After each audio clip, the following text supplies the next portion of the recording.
دعا یا تعویذ کا اثر کسی پر ہو سکتا ہے یا نہیں؟ اسلام اس کے بارے میں کیا کہتا ہے؟ جس طریقے سے گھر یا کار کو رینٹ پر دیا جاتا ہے، کیا پیسے کو بھی رینٹ پر دیا جا سکتا ہے؟ کیا ایک حاملہ عورت پیک فوڈز کھا سکتی ہے کہ جس کے بارے میں اسے معلوم نہیں ہے؟ کیا یہ حلال ہے یا حرام؟ آئیے ان سوالات کے جوابات جانتے ہیں اس ایپیسوڈ میں۔ سبیل کمنٹ، مختصر وقت میں 100 سے زائد علماء کے ذریعے شرعی سوالوں کے جوابات۔ آپ اپنے سوال سبیل کمنٹ پروگرام کے کمنٹ باکس میں پوچھ سکتے ہیں۔ ہر ٹیوزڈے اور تھرسڈے دوپہر 1:30 پر سبیل میڈیا پر۔ بسم اللہ الرحمن الرحیم۔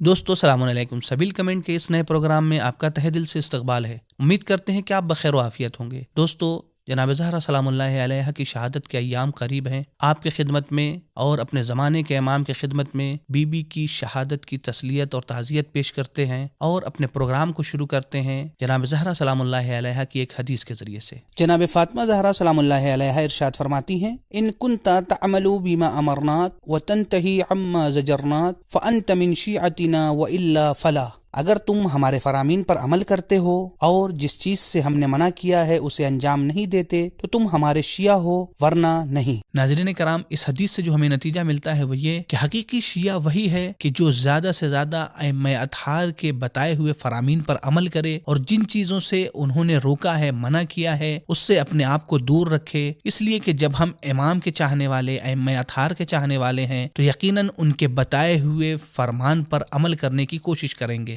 دوستو، ہماری آپ سے ریکویسٹ ہے کہ آپ جب بھی ہم سے کوئی سوال پوچھنا چاہتے ہیں تو سوال کرنے سے پہلے #Q4 سبیل کمنٹ لکھیں، پھر اس کے بعد اپنے سوال ٹائپ کریں اور اس کے بعد اپنا نام اور اپنے شہر کا نام ضرور لکھیں تاکہ آپ کے سوالات آسانی سے ہم تک پہنچ سکیں اور کوئی سوال مس نہ ہونے پائے۔ تو دوستو، چلتے ہیں اب اپنے پہلے سوال کی طرف۔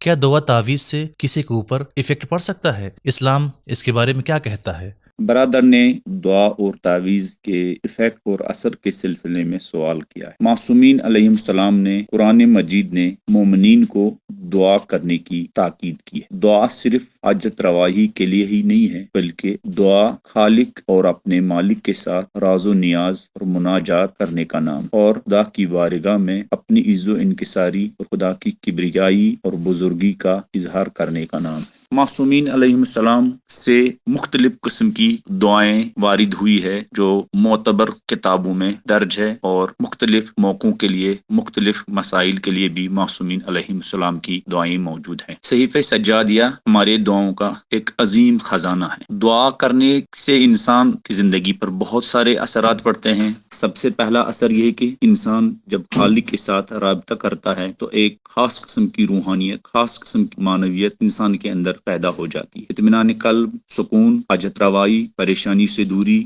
بلاؤں سے نجات، یہ سب دعاؤں کے اثرات۔ اسی طرح بہت سارے لوگ دعائیں لکھتے ہیں یا لکھ کے دوسروں کو دیتے ہیں، جس کو ہم تعویذ کہتے ہیں۔ اگر یہ تعویذ وہی معصومین علیہ السلام کی معتبر دعائیں ہوں تو اس میں کوئی حرج نہیں ہے۔ ہمارے مراجع کرام وہ تعویذ جو معصومین علیہ السلام کی معتبر دعاؤں پر مشتمل ہو اس کو لکھنے کی اجازت دیتے ہیں، اور اس کا بھی اثر ہے۔ معصومین علیہ السلام بھی اپنی زندگی میں اپنے بعض ماننے والوں کو دعائیں لکھ کے دیتے تھے۔ لیکن جہاں تک سحر اور جادو کا تعلق ہے، سحر اور جادو کو دین نے حرام قرار دیا ہے، اور ہمارے مراجع کرام بھی اس کو ایک حرام فعل اور منع کرتے ہیں سحر اور جادو سے۔ مظلوم مادار، بیکاس مادار، تجھ میں پہنچی جیسے ہی مادار، کہتی مقرر حیدار حیدار حیدار حیدار حیدار حیدار۔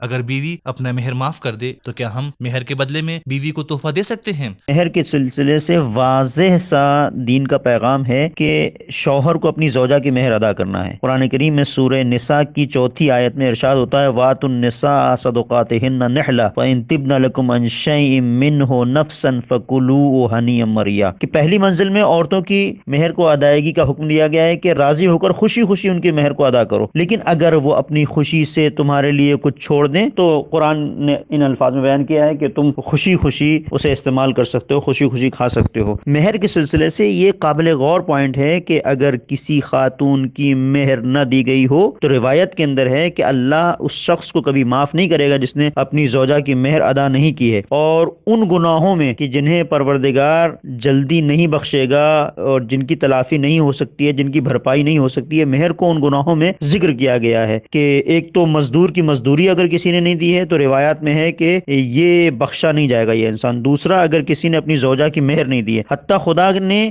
روایات اور احادیث میں اس چیز کو بیان کیا ہے کہ خدا کے نزدیک وہ شخص زناکار کی حیثیت سے محشور ہوگا جس نے اپنی زوجہ کی مہر کو نہیں دیا ہے۔ اب یہاں پر جو ایک منزل ہے کہ جہاں اتنی تاکید ہے مہر کی، وہیں پر قرآن نے یہ ایک چھوٹ بھی دی ہے کہ اگر کوئی خاتون اپنے شوہر کو مہر معاف کر رہی ہے تو کوئی مشکل نہیں ہے انسان، بلکہ روایات اور احادیث میں یہ ہے کہ اس عورت کو ثواب ملے گا، اس خاتون کو ثواب ملے گا۔ پیغمبر فرماتے ہیں کہ 3 گروہ وہ ہیں کہ جنہیں پروردگار عذاب قبر سے محفوظ رکھے گا۔ لوگوں نے سوال کیا یہ کون لوگ ہوں گے کہ جن کے حق میں اتنا کرم ہوگا کہ عذاب قبر سے محفوظ رہیں گے؟ تو پیغمبر نے فرمایا وہ عورت جو شوہر کی غیرت کے سامنے صبر کرتی ہے۔ دوسری منزل وہ عورت جو اپنے شوہر کی بد اخلاقی کے سامنے تحمل کرتی ہے، کچھ کہتی نہیں ہے، جواب نہیں دیتی ہے۔ تیسری وہ عورت کہ جو اپنی مہر کو اپنے شوہر کو بخش دیتی ہے۔ تو اور پھر پیغمبر آگے فرماتے ہیں کہ ان خواتین کے لیے جو ان صفات کی حامل ہوں گی 1000 شہیدوں کا اجر ہوگا اور 1 سال کی عبادت ان کے لیے لکھی جائے گی۔ تو جہاں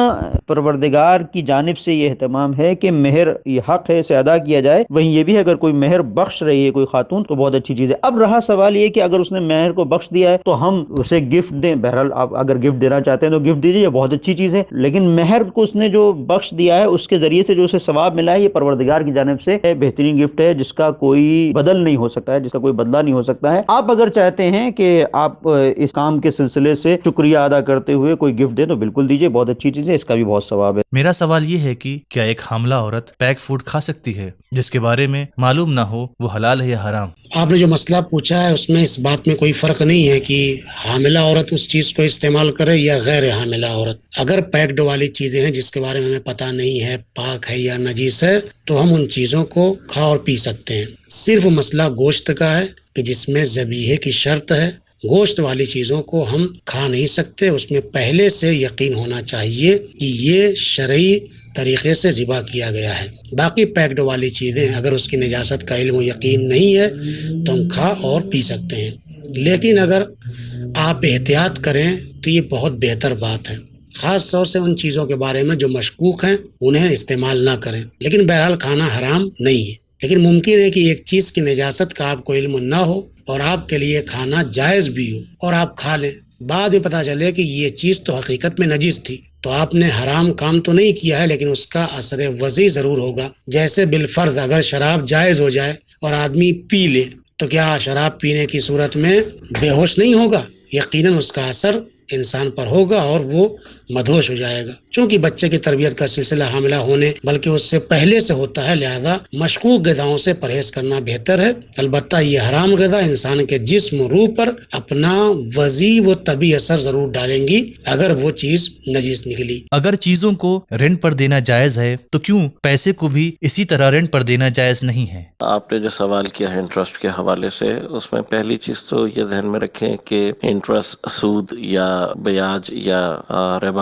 جس کو حرام قرار دیا گیا ہے مذہب میں، وہ صرف پیسوں سے ریلیٹڈ نہیں ہے، اور بھی جگہوں پہ وہ پیش آ سکتا ہے، اور لیکن جس بھی کانٹریکٹ کے اندر پیش آ رہا ہوگا اس کو اس کی حساب سے ڈیل کیا جاتا ہے اور اس کے پھر وجوہات وہاں پر موجود ہیں۔ جس انٹرسٹ کا آپ سوال کر رہے ہیں وہ کانٹریکٹ ہے قرض کا۔ بیسیکلی جب ہم قرض کی بات کرتے ہیں تو قرض جو ہے وہ ایک بالکل ڈفرینٹ کانٹریکٹ ہوتا ہے جب آپ کسی چیز کو رینٹ پر کرتے ہیں۔ اگر آپ کا جو ہے وہ لون کا کانسیپٹ اور رینٹ کا کانسیپٹ کلیئر ہو تو آپ کو ان دونوں کانٹریکٹس کے درمیان میں جو فرق ہے وہ واضح طور پر معلوم ہوگا۔ جو چیزیں رینٹ پر دی جا رہی ہوتی ہیں ان میں ڈیپریسیشن جو ہے وہ آتی ہے، مثلا آپ جب رینٹ پہ گھر دیتے ہیں یا گاڑی دیتے ہیں تو وہ ڈیپریشیٹ کرتا ہے۔ اچھا، اب یقیناً آپ کا سوال یہ ہوگا کہ جب ہم پیسے دیتے ہیں تو پیسے بھی جو ہے اس کی ویلیو ڈیپریشیٹ کرتی ہے، اور اس ڈیپریسیشن کی وجہ سے جو ہے وہ اس کے اوپر بھی کوئی نہ کوئی اماؤنٹ ہونا چاہیے۔ اس کے لیے میں آپ کی خدمت میں عرض کر دوں کہ انفلیشن کی وجہ سے جو آپ کے پیسے کا ڈی ویلیو ہوتا ہے یا اس کے اندر ڈیپریسیشن پیدا ہوتی ہے وہ موجودہ دور میں جو استعماری قوتیں ہیں انہوں نے گولڈ سٹینڈرڈ کو ختم کر کے زبردستی جو فری ایکسچینج سسٹم انٹروڈیوس کروایا ہے یہ اس کا نتیجہ ہے۔ اگر شرعی اعتبار سے دیکھا جائے تو اس میں بہت سارے مسائل ہیں، اور اگر یہ فرض کریں کہ کرنسی جو ہے وہ گولڈ سٹینڈرڈ ہوتی یا گولڈ اور سلور میں ہو رہی ہوتی تو اس کی جو اپنی ویلیو ہے وہ ڈیپریشیٹ نہیں ہوتی بلکہ اوور ٹائم بڑھتی ہے۔ تو یہ جو انفلیشن کی وجہ سے ایک مسکنسیپشن ذہنوں میں پیدا ہو رہا ہے، اس کے جو پیچھے لاجک ہے یا اس کے پیچھے جو کانسیپٹ ہے بیسیکلی وہ یہ ہے کہ اوریجنلی کیا ہے، اوریجنلی یہ ہے کہ آپ کے جو کوائنز ہوتے ہیں، آپ کے جو سکے ہوتے ہیں، مثلا فرض کر آپ نے درہم دیے اور 1 سال کے بعد آپ نے درہم قرض سے واپس لے رہے ہیں تو آپ کے درہم کی ویلیو ممکنہ طور پر صرف بڑھ سکتی ہے، کم نہیں ہوگی۔ انفلیشن کی وجہ سے جو پرابلم سامنے آتا ہے اس کو جو ہے وہ فقہا بحث کر رہے ہیں، کیونکہ جو پرابلم ہے وہ یہ ہے کہ جو مانیٹری سسٹم اس وقت دنیا میں انٹروڈیوس کروایا گیا ہے اسی کے اندر مشکل ہے، اور یہ جو مشکل پیش آ رہی ہے یہ اسی کی وجہ سے ہو رہی ہے۔ البتہ if we have a monetary system جو کہ اس کے مقابلے پر ہو تو ہم یہ سارا جو مسئلہ ہے اس کو سالو کر سکتے ہیں۔ فیک ڈاکیومنٹس یا ڈگری کے ذریعے سے آئی ہوئی سیلری کا کیا حکم ہے؟ اگر کوئی بے نمازی ہو تو کیا اسے کھانا کھلانا جائز ہے؟ اور اگر جوانی کے عالم میں کوئی غلطی ہو جائے اور پھر وہ توبہ کر لے تو کیا اس کی توبہ قبول ہے؟ ان سوالوں کے جوابات کو جانیے اس ایپیسوڈ میں۔